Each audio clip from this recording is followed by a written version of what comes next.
श्री शिवाय नमस्तुभ्यम। हम सबको पता है कि आज है 3 मार्च यानी कि सोमवार की चतुर्थी तिथि का बहुत ही प्यारा सा दिन है ना।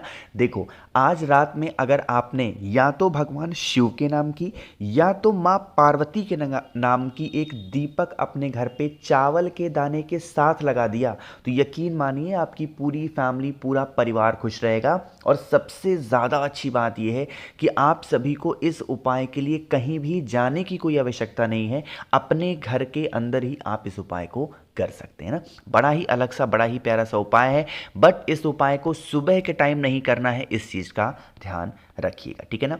यहां पर देखो, मैंने पहले ही क्रॉस लगा दिया क्योंकि देखते ही लोग डर जाते हैं। ये कौन सा पेड़ है? शमी का, है ना। जो भगवान गणेश है ना, किसका दिन है आज? भगवान गणेश का। भगवान गणेश को 3 चीज़ें बहुत प्रिय हैं। एक तो उनको शमी का पत्ता बहुत प्रिय है, दूसरा उनको जो दूर्वा होती है वो बहुत प्रिय है, तीसरा उनको जो मूंग के दाने होते हैं वो प्रिय है, ठीक है ना।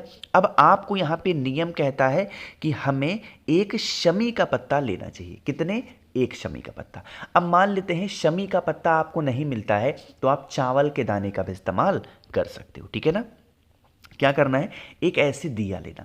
अब यहां पर आपके पास में 2 ऑप्शन होते हैं। दीपक हमें लगाना एक ही है, एक ही लोगों के नाम से लगाना है। अब आपकी जो इच्छा हो आप दीपक को लगा सकते हो।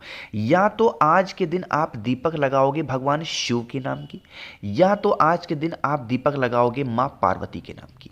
मैं इसलिए कह रहा हूं क्योंकि आप जब अलग दीपक हमें लगाना एक ही है, तो अगर भगवान शिव के नाम की दीपक आप प्रज्वलित करना चाहते हो तो कौन सी बत्ती लगेगी? गोल बत्ती। बातें समझ में आई।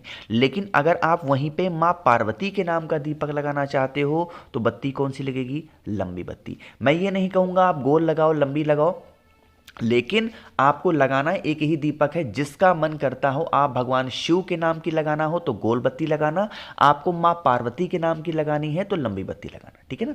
फिर आप इस दीपक के अंदर डालोगे क्या? अब जलाओ भले ही कोई सा भी दिया, लेकिन दीपक के अंदर तो आपको घी ही डालना है, ठीक है ना। समझ रहे मेरी बात हो? क्या डालोगे? घी डालेंगे। घी तो आपने डाल दिया। अब घी डालने के साथ ही साथ आप इस दीपक को उठाएंगे। दिन किसका है? भगवान गणेश का। और भगवान गणेश कौन है? भोलेनाथ मां सती के पुत्र हैं। और इन्हीं के सामने हम सभी लोगों को जो शमी का पत्ता मैंने आपको दिखाया, या चावल का दाना जो मैंने आपको बताया, वो पहले भगवान गणेश के पास में रखेंगे। इसी शमी के पत्ते के ऊपर या इसी चावल के दाने के ऊपर जो आपके पास में दीपक है, या तो आपकी मर्जी हो गोल बत्ती का भगवान शिव के लिए लगाना हो तो वो लगा सकते हो, आपकी मर्जी है मां सती के लिए लगाना तो आप उनकी लगा सकते हो। मैं क्या कर रहा हूं? मैं गोल बत्ती का दिया लगा रहा हूं। आपकी मर्जी होगी तो लंबी लगा लेना, ठीक। इतना करने के बाद में आप सभी लोगों को विघ्नहर्ता भगवान गणेश का स्मरण करते हुए इस दीपक को प्रज्वलित करना है। अब आपको भगवान गणेश से विनती कैसे करनी है? हे विघ्नहर्ता भगवान गणेश, हमारे घर में, हमारी फैमिली में, हमारे परिवार में इस प्रकार से समस्या होती है, इस प्रकार से कष्ट रहते हैं। आप हमारे घर परिवार की इन समस्याओं को दूर करें और हम यह दीपक आपके सामने प्रज्वलित कर रहे हैं। भगवान शिव के नाम की लगा रहे हो तो ये कह देना भगवान शिव के नाम की, मां सती के नाम की लगा रहे हो तो कह देना मां सती के नाम की लगा रहे हैं, ठीक है ना। ऐसे प्रार्थना करके दीपक को प्रज्वलित करना। जलते हुए दीपक के अंदर एक चुटकी चावल का दाना अपने पूरे घर परिवार की इच्छाओं का स्मरण करके उनकी उन्नति के लिए, उनकी तरक्की के लिए अगर आप विनती कर लेते हैं तो आपकी फैमिली में कभी कोई दिक्कत नहीं आने वाली, ठीक है ना। करिएगा। तो पहला उपाय आपको समझ में आ गया है। आगे बढ़ते हैं इस वीडियो के हम लोग अपने दूसरे उपाय की तरफ, जो कि आप सभी को करना होगा रुद्राक्ष के साथ में। अभी तक मैं आपको बताऊं, यकीन मुझे खुद नहीं हो रहा था कि इस बार जो ऑर्डर आपके आए थे 8600 कुछ ऑर्डर आपके आ गए थे शिवरात्रि के उपलक्ष्य में। और यही वो 7 मुखी प्योर नेपाली रुद्राक्ष है जो कि मैंने धागा डलवा करके आप सभी को दिया था। आप लोगों में से ज़्यादातर क्या 100% लोग खुश हैं इस रुद्राक्ष से। अब आप सभी को करना है इस रुद्राक्ष से ही एक उपाय। मैं ये नहीं कह रहा कि जो रुद्राक्ष मैंने भेजा है उपाय उसी से करो। जो रुद्राक्ष आपके घर में पहले से अवेलेबल है, कोई भी मुखी है, 1 मुखी से लेकर के 31 मुखी तक कोई भी रुद्राक्ष है, उसका इस्तेमाल कर सकते हैं। लेकिन अब समझो कि इस उपाय को करोगे तो बेनिफिट क्या होगा। आज के टाइम पे क्या हो गया है कि इंसान सुबह उठता है, भागा दौड़ी में इतना जीता है कि उसका पूरा दिमाग पूरा प्रेशराइज होता है, मतलब कि वो टेंशन में ही जीता है। तो आप सभी को क्या करना है, ऐसे लेना एक रुद्राक्ष। अब इस रुद्राक्ष को लेकर के एक तांबे का लोटा ले लो, उस तांबे के लोटे में जल भरो। जो भी रुद्राक्ष घर में आपके है उस रुद्राक्ष को कलश के अंदर डालो। कलश के अंदर डालने के बाद में आप सभी लोगों को 1 घंटे तक रुकना है। कितनी देर तक? 1 घंटे तक। 1 घंटे तक जो रुद्राक्ष होगा कलश के अंदर पड़ा रहने दो। जब पड़ा रहने दोगे तो 1 घंटे के बाद में रुद्राक्ष को निकाल करके अपने घर पे रख देना और इस रुद्राक्ष के जल को लेकर के पहुंच जाना महादेव के शिवलिंग के पास में। अब यहाँ पर एक नाम मैं लिखने जा रहा हूँ, उस नाम को बहुत ही ध्यान से समझिएगा। आज कौन सा दिन है? सोमवार का दिन है ना। किसका स्मरण करना है? सोमेश्वर महादेव। अरे क्या लिखा है बताओ भाई जल्दी से, क्या लिखा है?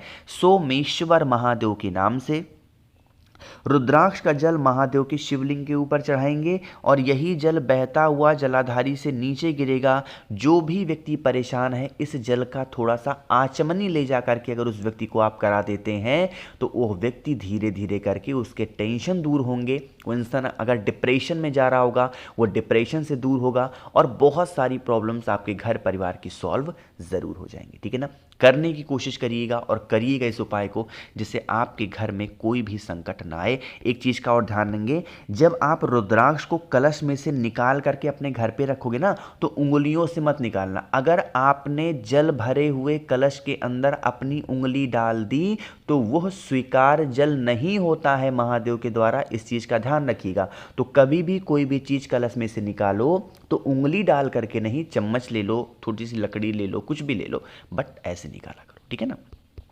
तो यहाँ पे हम लोगों ने आज करने वाले अपने 2 उपाय की बातें कर ली हैं। आगे बढ़ते हैं अब इस वीडियो के हम लोग अपने तीसरे उपाय की तरफ। और ये जो तीसरा उपाय है स्पेशली है रोग बीमारी के लिए। किसके लिए? रोग बीमारी। जैसे आज के टाइम पे लोगों का खान पीन ऐसा हो गया है, किसी का पेट निकल रहा, किसी का पेट खराब रहता है, किसी को खाना नहीं पचता है, या फिर ऐसी भी दिक्कतें आज के टाइम पे देखी गई हैं कि लोगों का सर बहुत दर्द कर रहा है ना। ये आज के टाइम पे एक ट्रेंडिंग चल रहा है, सर दर्द और कमर दर्द। खासकर जितनी स्त्रियां होती हैं उन्हें कमर दर्द की प्रॉब्लम होती है और ज़्यादातर पुरुषों को सर दर्द की प्रॉब्लम होती है ना। तो आप सभी लोगों को किसी प्रकार का रोग है इस उपाय को करेंगे। एक आप ले लो बेलपत्र, जो कहीं से कटी फिटी ना हो। ठीक है ना। बेलपत्र लिया। बेलपत्र लेने के बाद में अगर आपके घर में शमी का पत्ता हो तो एक शमी का पत्ता ले लो, और शमी का पत्ता नहीं है तो चावल का दाना ले लो, लेकिन लेना ज़रूर है। पहले खोज लीजिएगा शमी का पत्ता आसानी से अवेलेबल हो। चाहे शमी का पत्ता लिया हो या आपने चावल का दाना लिया हो, सबसे पहले जिस स्थान से जल नीचे गिरता है आप उस चीज़ को पहले वहाँ पे समर्पित करेंगे। ठीक है ना। एक नाम मैं यहाँ पे और लिखने जा रहा हूँ, वो नाम शायद आपको समझ में आ गया होगा, और पहली बार तो मुझे नहीं लगता कि आप लोग ये नाम सुन रहे हो कि मैंने कई बार वीडियो बनाई है और इस नाम को आपको मैंने बताया है। क्या नाम लिखा है? मणिभद्र भगवान। क्या? मणिभद्र भगवान का स्मरण करके आप सभी लोगों को जो बेलपत्र है वो भोले शंकर के शिवलिंग के ऊपर चढ़ाना, कुछ इस प्रकार से। ठीक है ना। चढ़ा देना।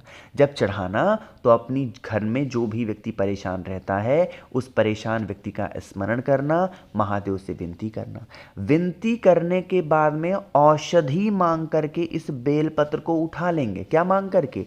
औषधि मांग करके इसे लेके अपने घर पे जाएंगे और इस बेलपत्र का सेवन हफ्ते में 1 बार, डेली नहीं करना है, हफ्ते में 1 बार मणिभद्र भगवान का नाम लेकर के अगर बेलपत्र का सेवन आप कर लेते हैं तो जो भी दर्द वगैरह की समस्या आपके शरीर में होगी वो धीरे धीरे करके ख़त्म ज़रूर हो जाएगी। ठीक है ना। तो यहाँ पे हम लोगों ने बात कर ली है अपने 3 उपाय की। आगे बढ़ते हैं इस वीडियो के सबसे आखिरी और बहुत ही प्यारे से उपाय की, लेकिन जल्दी से करिए वीडियो को लाइक। जिसने अभी तक चैनल को सब्सक्राइब नहीं किया, मैं बार बार कह रहा हूँ जल्दी से करिएगा चैनल को सब्सक्राइब। ठीक है ना। अब जैसे ही शहद दिखा आपके माइंड में तो आ गया होगा कि भैया पक्का ये उपाय किसके लिए होगा? क्रोध के लिए। जैसे आज के टाइम पे चीज़ें देखी गई हैं कि घर परिवार में लोग क्रोध बहुत करने लगे हैं, तो ज़्यादा नहीं, थोड़ा सा शहद लीजिएगा। शहद लेने के साथ ही साथ एक बेलपत्र लेंगे और शहद को बेलपत्र के बड़े वाले पत्ते के ऊपर लगा देंगे, और जो भी व्यक्ति क्रोध करता है उस व्यक्ति का नाम और गोत्र बोल करके कुंदकेश्वर महादेव के नाम से शहद वाली बेलपत्र जो भी व्यक्ति अपने घर के अंदर जो महादेव का शिवलिंग हो वहां पर मात्र समर्पित कर देता है, तो उनके घर परिवार में कभी लोग क्लेश नहीं करते, कभी क्रोध नहीं करते, कभी गुस्सा नहीं करते। कोशिश की अच्छा समझाने की। मुझे उम्मीद है आप सभी लोगों को हर एक चीज़ें अच्छे से समझ में आ गई होंगी।